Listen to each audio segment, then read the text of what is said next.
Class 95 speaks to Mika. Hello, Hi, Mika. how are you? I'm good. And yourself? Very well, thank you. So when did you first become interested in music? Well, I always liked music. I mean, it was kind of one of those things. I was obsessed with listening to old records. And the particular thing was I listened to really weird music when I was a kid. It was like classical music, jazz, Nina Simone, a bit of opera, a bit of reggae. I loved Shabba Ranks, even though I can't stand them now. And then I went to school in London and I got kicked out of school. I was expelled because I had a lot of problems reading and writing. I was very dyslexic. And I spent about 10 months out of school, and all I did was get singing lessons, and it changed my life. I found out that I was good at something, and suddenly I got jobs, and within that year I got jobs singing in opera, and my life was kind of never really the same again. I spent about half the year working and the other half at school, and I got jobs everywhere, and it just became the reason, I don't know, it was what I was doing. So I guess it was just an extension from that. But I do come from a classical background, you know, like... How old were you when you started singing? 11. Wow. Professionally at 11. No intentions back then even to sing like Shabba Ranks or something? Was it always classical? No. Well, it was just like classical was something I understood how to start doing, you know? Like classical, they tell you, okay, here's the technique, now get better at it. Wow. So it's like, okay, I understand this. And then secretly, you know, I was getting piano lessons, but all the time I was creating my own kind of songs. And I was like, okay, they can teach me how to sing, but I have to teach myself how to write a song. And that's how I approached it. You started the other way around. You started with the most difficult, because classical music is one of the, most difficult to attempt to sing opera and all that. Then you slowly went to pop instead. So you did things the other way around, which is awesome. I guess it was a bit of a weird way to do it. It's just kind of, I was lucky because that's how I fell into it. I think if you listen to my music now, and especially if you come see me live, you hear all those things that I do on the records with my voice, I do live, you know? I can do those all live, and that's only because of the classical training that I had right up until a few years ago. You have to remember I was majoring as a baritone 4 years ago at the Royal College of Music in London. So, but I think that... I don't know. I think it's the right order of events. So your second album, which was released last September, is called The Boy Who Knew Too Much. Is that boy you? Yeah, the boy is me. It's kind of this kind of comic book version of adolescence, this kind of comic book version of me as a teenager. And yeah, it's me. The title is a reference to Hitchcock, and there's a lot of cinematic references on the album. So how is this album different from your first one? And what's it all about? It's very different. It's more kind of, it's bizarrely darker. It's a bit more macabre, and it's a progression. It's kind of part 2 from the first. And I think that the third record is totally, the one I'm working on now is completely different to both of those that have come. But I kind of felt like I needed to do what I did with the second record in order to finish off the story. And I think it's full of fantasy. It's very kind of, like I said, it's like a comic book version of someone as an adolescent, but not necessarily a very happy adolescent, because I think most adolescents are probably not that happy, quite frankly. At least I wasn't. Okay. Now, which is your favorite track on the album for this second one? The one that's most personal for you? There's a song called Toy Boy that I love, which sounds like Patti Page, you know? It sounds like a vintage record. And sometimes I kind of sit there and I'm like, okay, I've written songs about, like, there's a lot of gothic fairy tales on this new record. And they're very strange little stories about, like, a doll telling you his life and how he's been traded from owner to owner, and he falls in love with owners, but they resent him, and then he ends up, you know, being turned into a voodoo doll and living in a cupboard. And that's the story that's a song called Toy Boy. And I'm sitting there thinking, okay, this record sold about 1.5 million around the world. It may end up at 2 million. And I'm singing songs about dolls and about, you know, these weird, bizarre fairy tales. I'm like, how the hell has something like that? It doesn't matter as long as it works. It's kind of weird. You know what? Maybe people relate to you. Like when I was a child, I always thought that my dolls and my toys had feelings, and they would get hurt if I don't spend time with them. So I guess a lot of people relate to that. Exactly. It kind of purges on all those things that we felt when we were children. But at the same time, I use those stories as almost kind of allegories or as vehicles to talk about very grown-up, very hard things that everyone has to deal with in life. And to me, it's a way of tricking my listener into seeing my point of view, or to seeing my perspective, or to discuss something that they would never really want to face up to, but doing it in a very kind of simplistic, almost dangerously simplistic way. That's very much a trademark of how I write. You've reportedly written songs for other musicians under different names. In fact, you've said you have a little family of 3 names, one of which is Alice. So why the secrecy? Why not just write under Mika, you know? Because then people will go on and on about the fact that it was written by me, and then it'll affect whether, if the song does well, then great. If it does badly, then it's, associated to me. I think that it's very important to separate me as an artist to me as a songwriter, at least from the public's perspective, especially when another artist is singing your song. It just makes it cleaner. Okay. So one of them is... And it means that I can write songs totally from the point of view of another person, and I think that that's really important to any songwriter. So one is Alice. Has anybody discovered the other 2 yet? Are you going to reveal it? No. So Mika, you've dealt with rejection and you've triumphed over it. I mean, for the listeners who don't know this, prior to you being signed on to your current record label, you were rejected by label after label. It must have been quite a dark time for you. How did you deal with that? It wasn't dark. It was just life, and then I think that I dealt with it by writing more songs. I'm one of those creatures. I'm one of those people. If people aren't listening to my music, I'll write more. I do the opposite. If people aren't buying my records as much, then I'll write better records. And if people aren't coming to my show, I put on a bigger show. And that's how I've always worked, and that's how I've always ended up doing well, because of this kind of this retaliation attitude that I have. I think that is born out of rejection. I was an outsider. I was rejected at school. I was rejected by teachers. I was kicked out of school. I was bullied to a pulp when I was younger. I've always been rejected, even now, by the indie crowd for being too pop and by the pop crowd for being too weird. I mean, nothing has changed. It's just I write in my own way and on my own rules because I have no choice.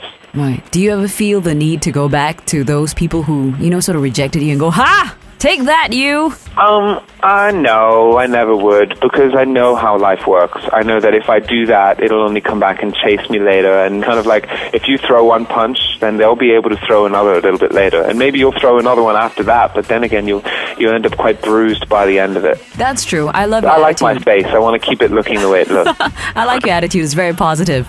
Now, the best advice that you've ever been given or received since you became a pop star? Since I became a pop star? Oh, God. I think, honestly, some of the best advice that I've gotten is just to make every decision as if it's your last one, and that will always help you when it comes to figuring out if you regret anything that you have done in the past. And I think that's massively important. It's a very Sufi attitude, I think.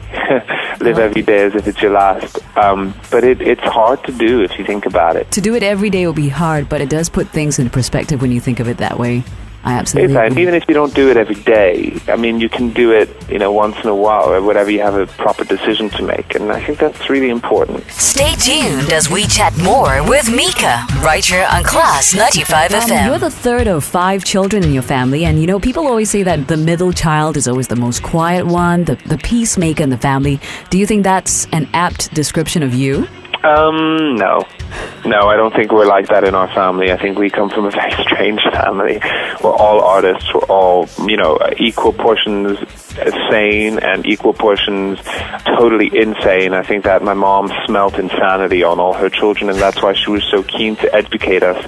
And that's why we were so, intensely disciplined, I think, when we were children. I mean, it was very strict, very bohemian, but very, very, very strict in terms of, work and stuff like that. And I think that she, that was her kind of one way. She was like, these kids are slightly scary and kind of artistic, and they're going to take a lot of risks. But if they have an education, if they have discipline from now, maybe they'll be able to take care of themselves. And I think that she was right, in all honesty. As much as I hate to say it, because it was such a tight ship in my family growing up, I think she was right. Mother's always right. So who's the person... I don't know about that, but... So who's the person that inspires you the most in your music and in your life? There isn't. I'm a magpie.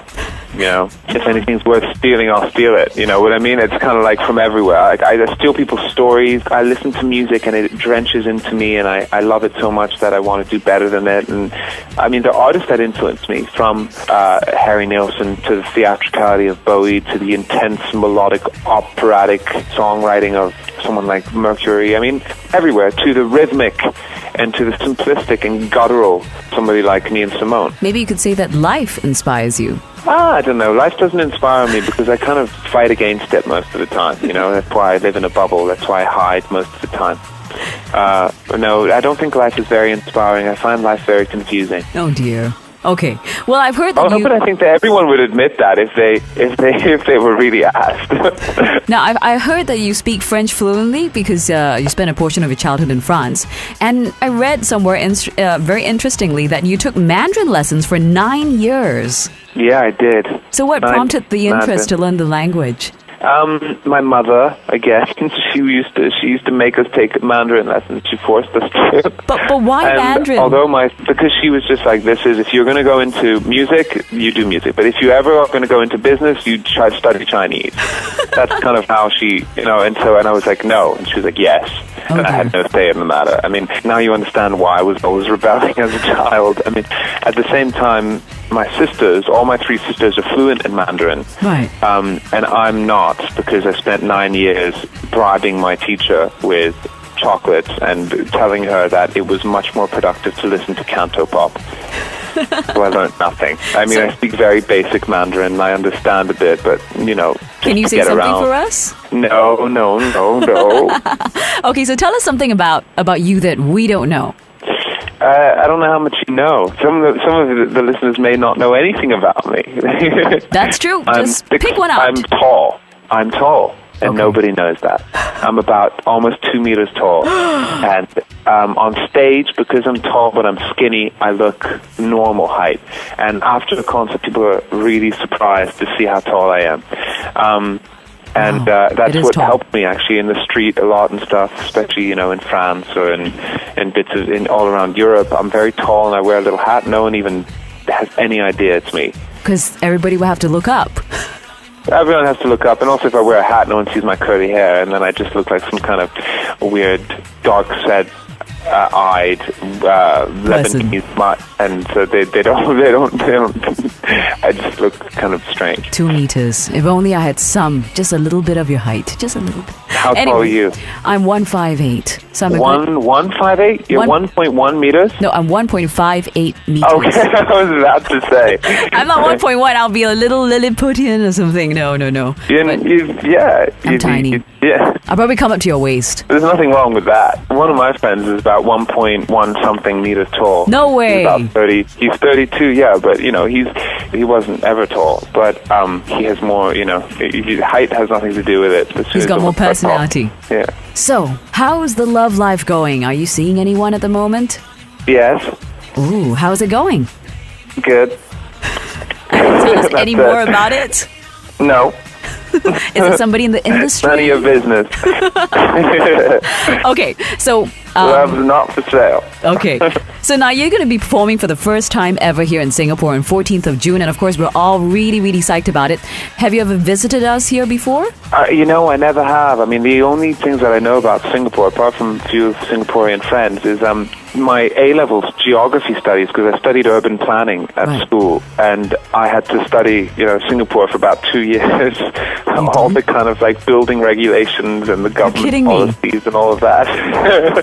That's bizarre. Why Singapore? Because of the kind of the influence that the government had in the urban planning and how successful it turned out to be on, in theory, all this kind of controls over building regulations and stuff like that. Wow. I think you know more about the urban planning here than I do. Maybe. It sounds like it. So what can we expect? What can your fans expect at your performance here in Singapore? Nothing. They can expect no urban planning references. That's for sure. My show is like a carnival. It's like you step into another world for 2 hours. You're in my world. And it's based on, there's a lot of mime references. It's very much theatrical, and operatic. I come from theatre and opera, so obviously I'm going to reference that visually. You know, when you make music like mine, I have a very diverse range of songs. I have some songs that are very radio-friendly and very commercial. I have songs that are very much, you know, more spooky and storytelling songs. The only way that you can really understand how all of that works together is literally by coming to see one of my shows. And the audience is very important. They kind of do half the work, and there's a lot of audience participation. It really is like a carnival for 2 hours. I love chaos. It's based on, there's a lot of Mexican Day of the Dead references in this new show as well. Okay, so if there's one rule you want your fans to abide by at your show, what rule would that be? Make yourself heard. Be part of the show. You know, we've had people from the crowd come up and join the show for a few songs because they had a reason to, you know. We've had people come on and actually play some of the instruments while I sing, you know. It's very much a kind of that kind of atmosphere. We're also looking for volunteers in this show.